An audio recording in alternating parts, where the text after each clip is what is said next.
Well, hello again. My name is Philip Harrelson. I'd like to welcome you back again to the Barnabas study.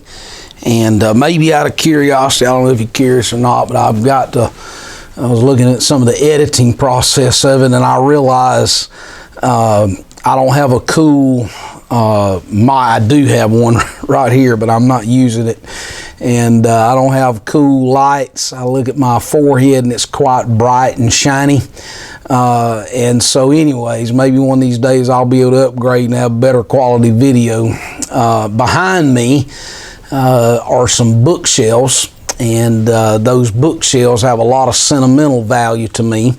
And the reason being is because whenever we moved from our old church into this new church, my dad and I, during the COVID deal back in, this would have been in March to May of 2020. We had just moved into the new building in September of 19. And then COVID hit us here probably about February or so, whenever all the chaos was going on.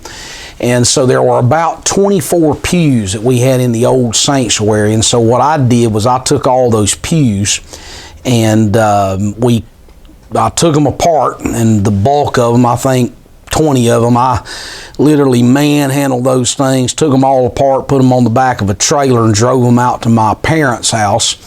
And my dad's got a metal barn, and I unloaded them in there. And over the next 2.5 months, he and I, with just a table, neither one of us are carpenters or cabinet makers, so if you were to get up close, you'd see there's obvious imperfections here and there. But all of these bookshelves that are here in my upstairs study were the old pews, and we took even the rails at the top of the pew itself. We cut those, used those. Those are up around the mold and up around the top, and so those are the shelves. Back to here to my over here, a little pocket watch. That was my pawpaw's. That was my dad's father, and my pawpaw passed away in 1983, and that was a pocket watch that my dad had. So anyways, I just got to noticing that during the when I was editing the video. The little bust that you see of the head that's just right back here,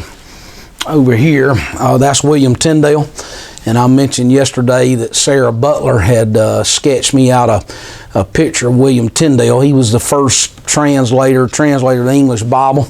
And so Tyndale's watching me, Spurgeon's watching me, Bunyan is watching me downstairs, and I'm going to talk to Sarah, and I've got some snapshots of Brother Harrell, and I'm going to see if she can maybe do me another sketch of, in fact, I'll just pick it up and let you kind of take a look at it.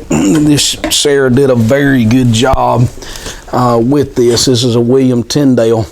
And so I've got a couple of pictures of Brother Harrell, and I'm going to see if I can maybe give one of those to Sarah and see if maybe she can put it together, and then I'll get up here, and then I'll have Brother Harrell watching me while I'm studying. And I think one of the things that I was talking about yesterday about J.H. Jowett's books, that Brother Harrell put me on to Jowett. This is one of the things that Jowett said. He said if a minister's study turns into a lounge, then his sermons become nothing more than just impertinence. And that has stuck in my mind. I read that probably 20 years ago now, but keep that in mind. J.H. Jowett said that if your study becomes a lounge, then your sermons will just turn into nothing more than just impertinence. I'll let you look up what impertinence means. And so we have to be careful in our days, guys, that we don't let our studies turn into places where we just watch a bunch of dancing cats on YouTube and TikToking and all that sort of thing. But anyways, I need to get to what we're supposed to be talking about. We're going to have a good time with this video, and I started to say I'm going to make it a long one, pack your lunch, and we'll just hang out for a while, but I do think I'll probably just cut it up. And but I want to talk about some of Brother Harrell's preaching again, and I did mention previously they're all running together now, so I don't remember exactly which one it was, but this little book right here, I got this from Sister Paula Thompson, and I'll put a link in the video under a link under the video about Sister Paula. She was kind of the one that was in charge of the tapes there, the sound guys there at Bridge City, very valuable. I think one of those men, his name was Tom. I can't remember what the other gentleman's name was, but Sister Paula has passed away. I don't know the status of Brother Tom and the other elder that was there, but both of those men, they did a great job over the years keeping up with Brother Harrell's preaching and all that. Now this book is literally falling apart. I've over the years I have used this, looked at this, and the last sermons that Sister Paula put in was 1996. And so this is working on, 30 years old. The little binder is rotten. There's only about 4 of them, maybe 5 of them that are still holding it together. But the first sermons, sermon tapes, Pastor J.W. Harrell, 1978, 924 Broad Rivers and Streams, 1119 done in a day. He qualified for a fool, new uses for old trophies and weapons. Now then do it, obtaining promises. Pentecost, power of the name, prayer is what counts. Salt on the sacrifice, that I may know him, the conqueror from Edom, the danger of carnal security, the eye of faith, the high rock, the holy road, the Lord's release, the Lord's titles, the prosperity of the church, and then that's not even all of them for 78. And then starting in 79, she's got them listed alphabetically. They're not listed according to the date. But a harvest for others, Paul in the tempest, make this valley full of ditches, the marvelous increase of the church, 3 aspects of praise. My brother mentioned to me here just a couple of days ago, whenever I told him that Brother Harrell had passed away. Mark had heard, now Brother Harrell preached this in 1980, a basket of summer fruit, but he preached it again later on, and I told Mark about it, and Mark got a copy of that sermon, and in his mind, that's his favorite sermon that Brother Harrell preached. Of course, he had a lot of others that he got over the years, and I just looked through this, and you can't help not to be motivated by the sermon titles that are here in this particular this little booklet that I don't know, I'm assuming Sister Paula was the one that put it together. I'm sure she may have had some help with it. But just the spirit of Ephraim, the perils of noonday, the ministry of encouragement, the 5 warnings of the book of Hebrews, wisdom hath builded her a house.